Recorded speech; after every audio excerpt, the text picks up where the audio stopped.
அனைவருக்கும் வணக்கம். பாலும் எளிதேனும் பாகும் பருப்புமிவை நாடும் கலந்துனக்கு நான் தருவேன் போலன்றை துங்கக் கரிமுகத்து தூமணியே நீ எனக்கு சங்கத் தமிழ் மூன்றும் தா. ஸ்ரீராமஜெயம் ஸ்ரீராமஜெயம். விஸ்வாமித்திரர், ஸ்ரீராமர், லக்ஷ்மணர் மிதிலை நகருக்கு சென்று கொண்டிருந்தனர். அப்போது மிதிலை நகரில் இருந்த கொடி அசைந்ததை பார்த்த கம்பர், தாமரை மலரை விட்டு விலகிய குற்றமற்றவளாகிய திருமகள் எங்கள் நாட்டில் சீதாதேவியாக பிறந்துள்ளார். அவரை திருமணம் புரிய கொடிகள் ஸ்ரீராமனை பார்த்து வருக வருக என அழைப்பதாக கூறினார். தங்கத்தின் பிரகாசம், பூவின் நறுமணம், வண்டுகள் அருந்துகின்ற தேனின் இனிமையான ருசி, இவை எல்லாவற்றையும் ஒன்றாக திரட்டியது போன்ற உருவம் கன்னிமாடத்தில் நிற்கிறது. அங்கு அன்னங்கள் சேர்ந்து விளையாட அவற்றின் நடுவே சீதை தோன்றுகின்றாள். 100 கோடி மின்னல்கள் சுற்றிலும் வந்து வணங்கி நிற்க, நடுவில் அவர்களுக்கெல்லாம் தலைவியாக நின்ற மின்னல் அரசியாம் சீதையை ராமன் பார்க்கிறார். அவளும் அவனை பார்க்கிறாள். எண்ணரு நலத்தினால் இணையல் நின்றுளி கண்ணொடு கண்ணினை கவ்வி ஒன்றை ஒன்று உண்ணவும் நிலை பெறாது உணர்வும் ஒன்றிட அண்ணலும் நோக்கினான், அவளும் நோக்கினாள்.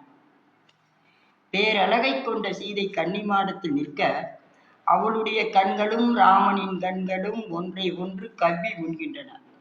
இருவரும் நிலை தடுமாறுகிறார்கள், காதல் வயப்படுகிறார்கள்.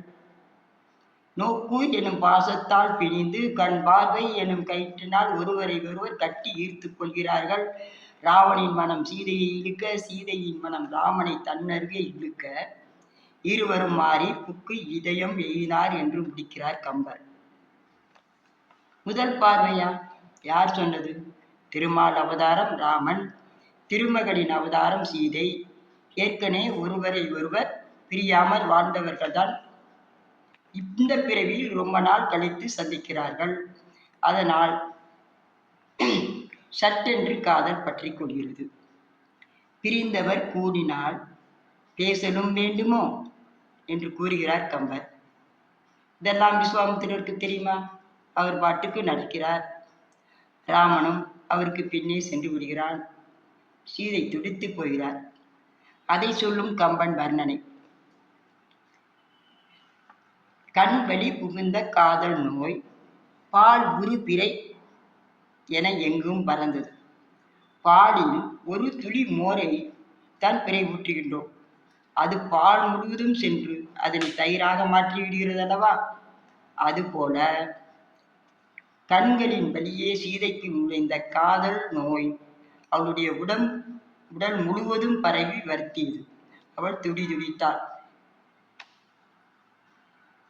என்னதான் ராஜாவானாலும் காதலும் வந்துவிட்டாள்.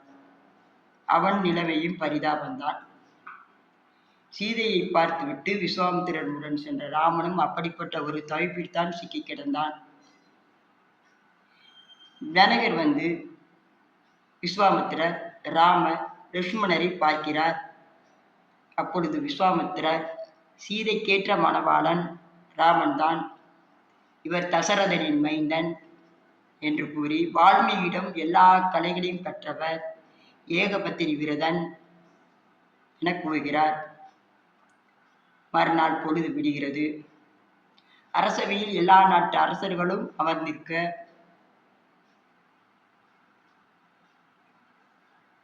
விஸ்வாமித்திரம், ராமன், லக்ஷ்மணர் இருவரையும் அரசவைக்கு அழைத்து வருகிறார்கள். விஸ்வாமித்திரர் ராமனை வில்லை எடுத்து முறி என்கிறார்.